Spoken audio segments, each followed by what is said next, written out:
Hello everyone O triple S previous year question discussion series को आपको स्वागत करुच्ची जो थी कि आम मैंने 2014 रु नहीं 2026 पर्यंत ओ ट्रिपल एस जहाँ भी किसी एग्जाम करिछि से एग्जाम गुड़िकर date wise shift wise subject wise सब क्वेश्चन को आम मैंने डिस्कसन करुचे। तो आज आम यही वीडियो माध्यम 2026 मे 22 तारिख होता RI ARI SFS ICTS supervisor मेन जो एग्जाम होता तो तार सेकेंड शिफ्ट मैंने 22 मे सेकेंड शिफ्ट रे जहाँ भी किसी रिजनिंग क्वेश्चन पड़ा सबकि आज आम यही वीडियो माध्यम डिस्कसन करवा। तो मुझे पूर्व कही रखी कि आमर ओ ट्रिपल एस ओडिशार जहाँ भी किसी एग्जाम एवं हो सबकि टीसीएस मैंने कंडक्ट करुच्ची है। तो से आपण मैंने आगामी जहाँ भी किसी एग्जाम हम ओडिशा रे सबकि टीसीएस करिवो। तो से आपण मैंने देखी रख मैंने देखु कि आपण मानकर टीसीएस को टाइप एग्जाम रे क्वेश्चन पकाउची।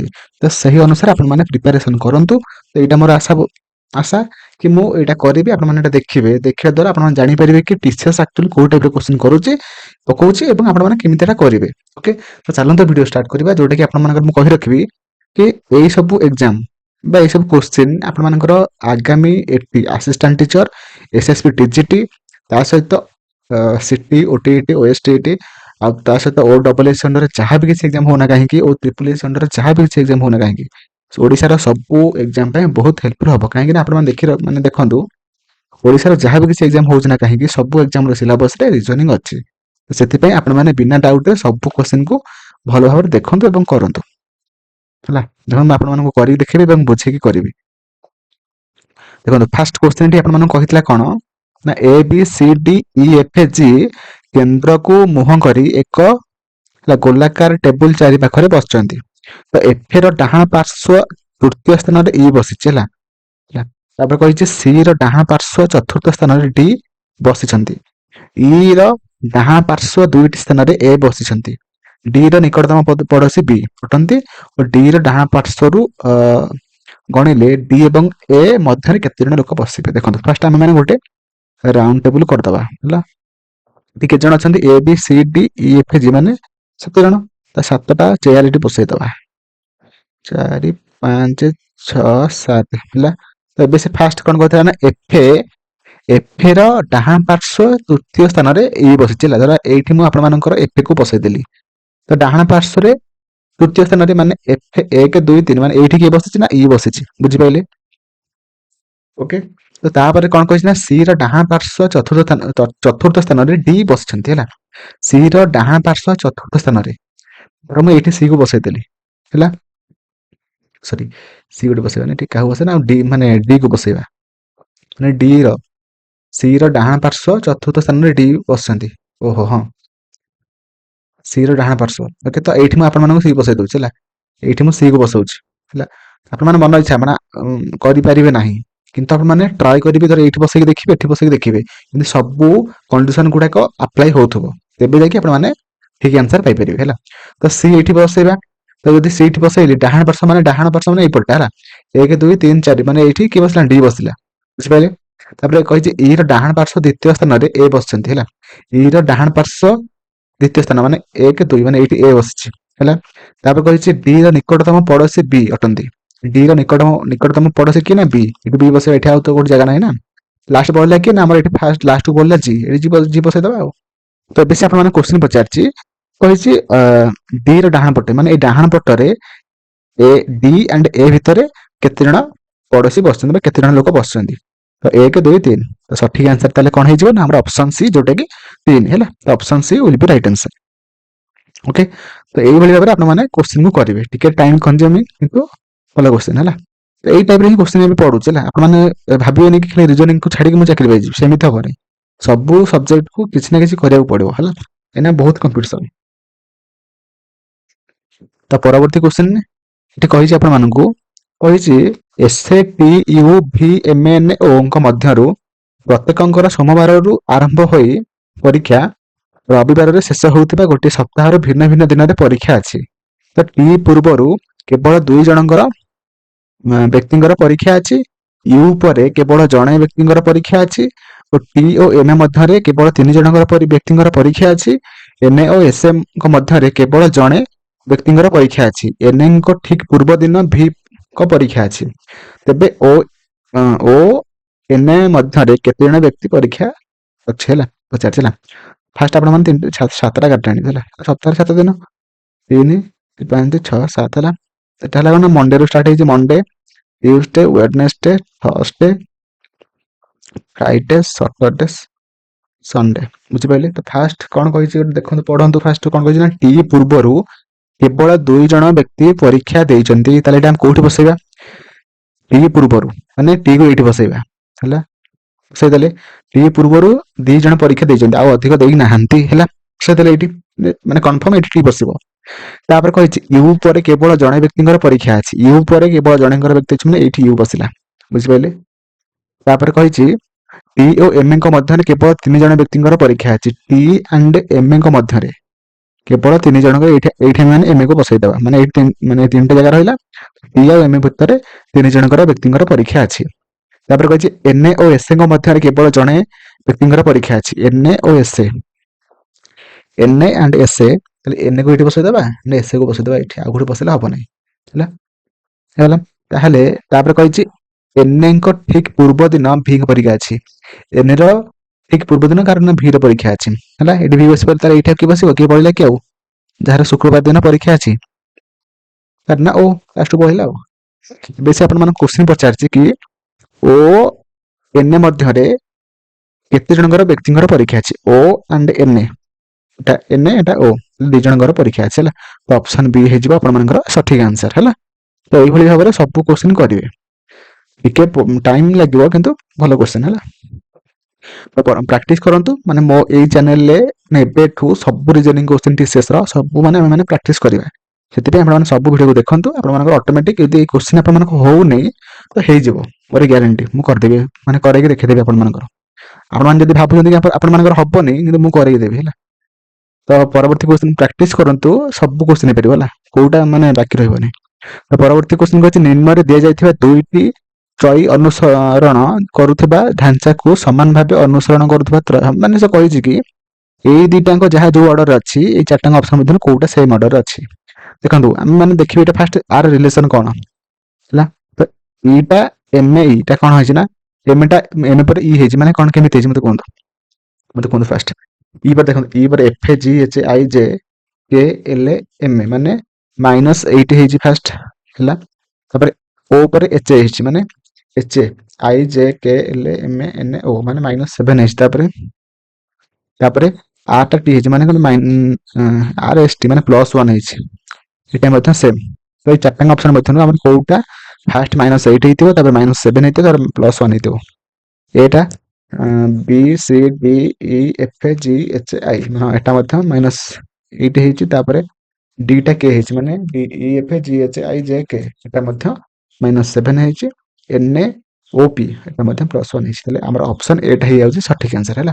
କାହିଁକିନା ଅପସନ ଏଟା ଆମର ଫାଷ୍ଟ -8 ହେଇଛି, ତାପରେ -7 ହେଇଛି, ତାପରେ +1 ହେଇଛି। ତ ସେଥିପାଇଁ ଆମର ଅପସନ ଏ ହେଇଯିବ ଆପଣମାନଙ୍କର ସଠିକ ଆନ୍ସର ହେଲା। ତ ପରବର୍ତ୍ତୀ ଆପଣମାନଙ୍କୁ ଗୋଟେ କ୍ୱେଶ୍ଚିନ୍ ପଚାରିଛି, କହିଛି ଯଦି ଏ ର ଅର୍ଥ ହରଣ, ବି ର ଅର୍ଥ ଗୁଣନ, ସି ର ଅର୍ଥ ମିଶ୍ରଣ ଏବଂ ଡି ର ଅର୍ଥ ଫେଡାଣ ହୁଏ, ତେବେ ନିମ୍ନଲିଖିତ ସମୀକରଣରେ ପ୍ରଶ୍ନ ଚିହ୍ନ ଡ୍ୟାଶ ସ୍ଥାନରେ, ଓ ମାନେ ଏଠି ତାର ଭ୍ୟାଲୁ ପଚାରିଛି ହେଲା। ଦେଖନ୍ତୁ ଫାଷ୍ଟ ଆପଣମାନେ ଏମିତି ଲେଖିଦେବେ 40, ଏ ମାନେ ହରଣ, ତାପରେ ସି ମାନେ ସି ର ଅର୍ଥ ପ୍ଲସ, ଏ ର ବି ର ଅର୍ଥ ଗୁଣନ, ଡି ର ଅର୍ଥ ଫେଡାଣ, ଏ ର ଅର୍ଥ ହରଣ ହେଲା। ତ 11, ଏଇଟା ଫାଷ୍ଟ ବ୍ରାକେଟଟା ଫାଷ୍ଟ କଲେ 5 ହେଇଯାଉଛି, -33 39 ହେଇଯାଉଛି, ପ୍ଲସ 44 ରେ 4 ହରିଲେ 11 ହେଇଯାଉଛି। ତ 39 11 50 -5, ଯୋଉଟା କି 45 ହେଲା। ତ ସଠିକ ଆନ୍ସର ହେଇଯିବ ଆପଣମାନଙ୍କର ଅପସନ ଏ, ଯୋଉଟା କି 45 ହେଲା। 45। ପରବର୍ତ୍ତୀ ଆମେ କ୍ୱେଶ୍ଚିନକୁ ଯିବା। କହିଛି ପ୍ରଦତ୍ତ ଅନୁକ୍ରମକୁ ତର୍କସିଦ୍ଧ ଭାବରେ ସମ୍ପୂର୍ଣ୍ଣ କରିବା ପାଇଁ ନିମ୍ନଲିଖିତ ବିକଳ୍ପ ଗୁଡିକ ମଧ୍ୟରୁ କେଉଁଟିକୁ ପ୍ରଶ୍ନ ଚିହ୍ନ ସ୍ଥାନରେ ସ୍ଥାପିତ କରାଯାଇପାରିବ ହେଲା। ତ ଦେଖନ୍ତୁ ଫାଷ୍ଟ କଣ ହେଇଛି ନା, ବି ଟା ଏ ହେଇଛି ହେଲା। ଦେଖନ୍ତୁ କେମିତି ହେଇଛି, ମତେ ଦେଖନ୍ତୁ, କୁହନ୍ତୁ ମତେ କମେଣ୍ଟରେ। ବି ଟା ଏ ହେଇଛି, ମାନେ -1 ହେଇଛି। ତାପରେ ଇଟା ଡି ହେଇଛି ମାନେ ଡି -1 ମାନେ -1 ହେଇଛି ହେଲା। ଦେଖନ୍ତୁ ଏଠି ମଧ୍ୟ ସେଇଭଳିଆ ଜେଡ୍ ଟା ଜେଡ୍ ହେଇପାରିବ ନାହିଁ, ଏଟା ହେଇପାରିବ ନାହିଁ, ଏଟା ହେଇପାରିବ ନାହିଁ, କାହିଁକିନା ଏଟା ଯଦି ଦିଟା -1 ହଉଛି ହେଲା, ତ ଆମର ଏଠି କଣ ହବ ଏନ୍ ଟା ଏମ୍ ଏ ମାନେ ଗୋଟେ -1 ହେଲା, ତାପରେ କ୍ୟୁ ଟା ମଧ୍ୟ -1 ହେଲା, ତ ଅପସନ ଏ ହେଇଯିବ ଆପଣମାନଙ୍କର ସଠିକ ଆନ୍ସର ହେଲା। ଆଉ ଗୋଟେ କେମିତି ଜାଣିବା ଏଟା କେମିତି ହବ ନା ଦେଖନ୍ତୁ ବି ଟା ଏଚ୍ ହେଲା କେମିତି ନା +6 ହେଇକି ତାପରେ ଏଚ୍ ଟା ଏନ୍ ହବ +6 ଏଚ୍ ପରେ I J K L M N A ହେଲା, ତ +6 ହେଲା ଏନ୍ ଏ ହବ ହେଲା, ତାପରେ ଆଜ୍ଞା ଆମେ ମାନେ ଅପସନ ଏଟା କରିବା ହେଲା। ତ ଅପସନ ଏଟା ଆପଣ ମାନେ +6 ଦେଖିବେ ହେଲା, ବି ଟା ଫାଷ୍ଟ +6 ହେଇକି ଏଚ୍ ହେଲା, ଏଚ୍ ଟା ପୁଣି +6 ହେଇକି କଣ ହବ ନା ଏନ୍ ହବ ହେଲା। ତ ଅପସନ ଏ ହେଇଯିବ ଆପଣମାନଙ୍କର ସଠିକ ଆନ୍ସର। ପରବର୍ତ୍ତୀ ଆମେ କ୍ୱେଶ୍ଚିନ୍ କୁ ଯିବା।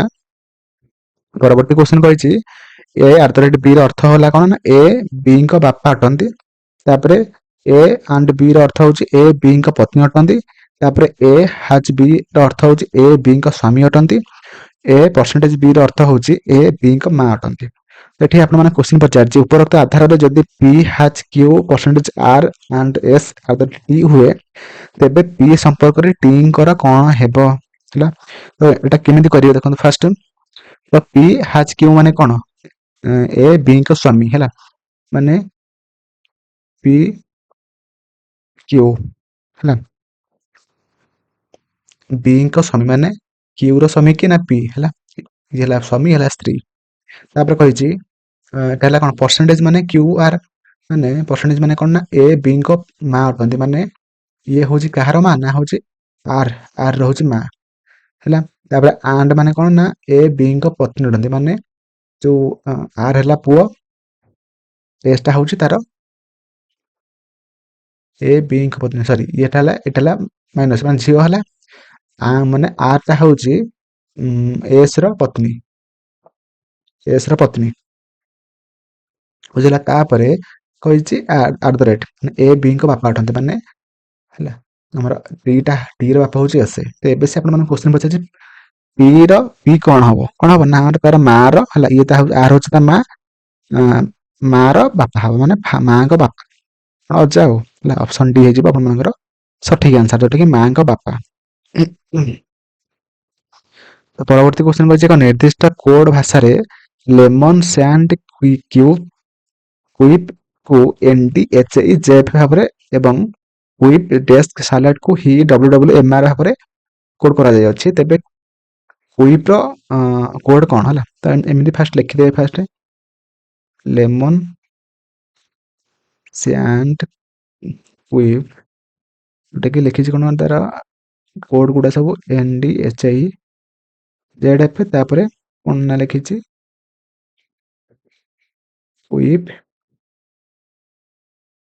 ଡେସ୍କ ସାଲାଡ୍ କୁ ଲେଖିଛି କଣ HWMR। ତାହେଲେ କମନ ଏଠି କଣ ହେଲା, ଏଠି ଅଛି କଣ ନା କୁଇପ୍ ଅଛି, ଏଠି ମଧ୍ୟ କୁଇପ୍ ଅଛି, ତ ଏଠି HI ଅଛି, ଏଠି ମଧ୍ୟ HI ଅଛି, ତ ଅପସନ ଏ ହେଇଯିବ ଆପଣମାନଙ୍କର ସଠିକ ଆନ୍ସର ହେଲା। ତ ପରବର୍ତ୍ତୀ ଆମେ କ୍ୱେଶ୍ଚିନ୍ କୁ ଯିବା। କହିଛି ଆପଣମାନଙ୍କୁ ଗୋଟେ କ୍ୱେଶ୍ଚିନ୍ କହିଛି ସମସ୍ତ ହାଇଡ୍ରୋଜେନ ହେଉଛି ଅମ୍ଳଜାନ, ମାନେ ସମସ୍ତ ହାଇଡ୍ରୋଜେନ ହେଇଗଲା କଣ ନା ଅକ୍ସିଜେନ ହେଲା, କିଛି ଅମ୍ଳଜାନ ହେଉଛି ନାଇଟ୍ରୋଜେନ, କିଛି ଅମ୍ଳଜାନ ହଉଛି କଣ ନାଇଟ୍ରୋଜେନ ହେଲା। ତ ଏଠି ଆପଣମାନଙ୍କୁ ଏବେ କନଫ୍ୟୁଜନ ଦେଇଛି କିଛି ହାଇଡ୍ରୋଜେନ ହେଉଛି ନାଇଟ୍ରୋଜେନ, କିଛି ହାଇଡ୍ରୋଜେନ ନାଇଟ୍ରୋଜେନ, କିଛି ତ ରିଲେସନ ଦେଇନି, ହବନି ଏଟା। ତାପରେ କହିଛି କୌଣସି ନାଇଟ୍ରୋଜେନ ହାଇଡ୍ରୋଜେନ ନୁହଁ, କୌଣସି ନାଇଟ୍ରୋଜେନ ହାଇଡ୍ରୋଜେନ ନୁହଁ, ସେମିତି ତ କିଛି କହିନି, କହିଥିଲେ ସେ ଆମେ ମାନେ କନକ୍ଲୁଜନ ଟାକୁ ଠିକ କରିବା, ଯେହେତୁ ସେ ହେଲା ଷ୍ଟେଟମେଣ୍ଟ କିଛି କହିନି, ତ ଆମେ କନକ୍ଲୁଜନ ମନେ ମନେ କରିପାରିବା ନାହିଁ, ତ ସେଥିପାଇଁ ଏଟା ସଠିକ ଆନ୍ସର କଣ ହବ ନା ନାଇଦର ୱାନ୍ ନଟ୍ ଟୁ ହେଲା। ତ ଅପସନ ସି ହେଇଯିବ ସଠିକ ଆନ୍ସର ହେଲା। ତ ପରବର୍ତ୍ତୀ କ୍ୱେଶ୍ଚିନ୍ କଣ କହିଛି ନା ଇଂରାଜୀ ବର୍ଣ୍ଣମାଳା କ୍ରମ ଆଧାରରେ ନିମ୍ନଲିଖିତ 4ଟି ମଧ୍ୟରୁ 3ଟି ଏକ ନିର୍ଦ୍ଦିଷ୍ଟ ଉପାୟରେ ସଦୃଶ ଅଟନ୍ତି, ତେଣୁ ଏହିପରି ଏକ ଗୋଷ୍ଠୀ ଗଠନ କରନ୍ତି, କେଉଁଠି ସେହି ଗୋଷ୍ଠୀର ଅନ୍ତର୍ଭୁକ୍ତ ନୁହେଁ କୋଉଟା ହେଲା।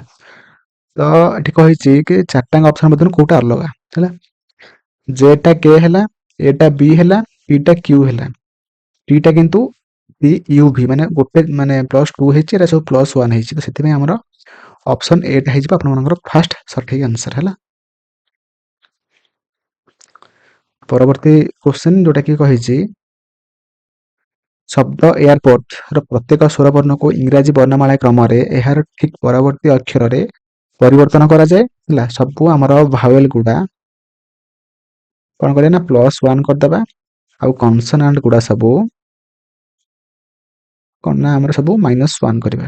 ହେଲା, କରିବା ତେବେ ପ୍ରତ୍ୟେକ ବ୍ୟଞ୍ଜନ ବର୍ଣ୍ଣ ଇଂରାଜୀ ବର୍ଣ୍ଣମାଳା କ୍ରମରେ ଏହାର ଠିକ୍ ପୂର୍ବବର୍ତ୍ତୀ ଅକ୍ଷର ପରିବର୍ତ୍ତନ କରାଯାଏ। ଏହିପରି ନୂତନ ଶବ୍ଦ ଯୋଉ ଆମର ହବ, ତ ସେ କହିଛି ବାମ ପାର୍ଶ୍ୱରୁ ତୃତୀୟ ସ୍ଥାନରେ କିଏ ରହିବ। ହେଲା, ଫାର୍ଷ୍ଟ ଆମେ ଲେଖିଦେବା ଏୟାରପୋର୍ଟ, ଏଟା କଣ ଗୋଟେ ଭାୱେଲ, ତାକୁ ବି କରିଦେବା। ଆଇଟା ମଧ୍ୟ ଗୋଟେ ଭାୱେଲ, ଆଇଟାକୁ କଣ ଆଇ ଜେ କରିଦେବା। ଆରଟା ହଉଛି ଗୋଟେ କନସୋନାଣ୍ଟ, ଏଟାକୁ ମାଇନସ୍ କରିଦେବା, ପି କ୍ୟୁ ଗୋଟେ ହେଇଯିବ।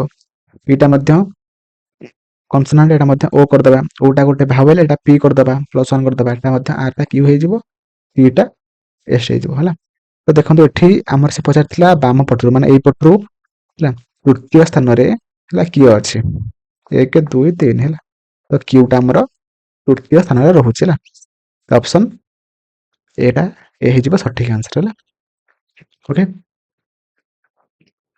ଯାହା ବି କିଛି କ୍ୱେଶ୍ଚିନ୍ କରନ୍ତୁ ପୁରାପୁରି କୁଲ୍ ମାଇଣ୍ଡରେ କରିବେ, ଆରାମରେ ପଢିକି କ୍ୱେଶ୍ଚିନ୍ କରିବେ, ସବୁ କ୍ୱେଶ୍ଚିନ୍ ଠିକ୍ ହେବ। ହେଲା।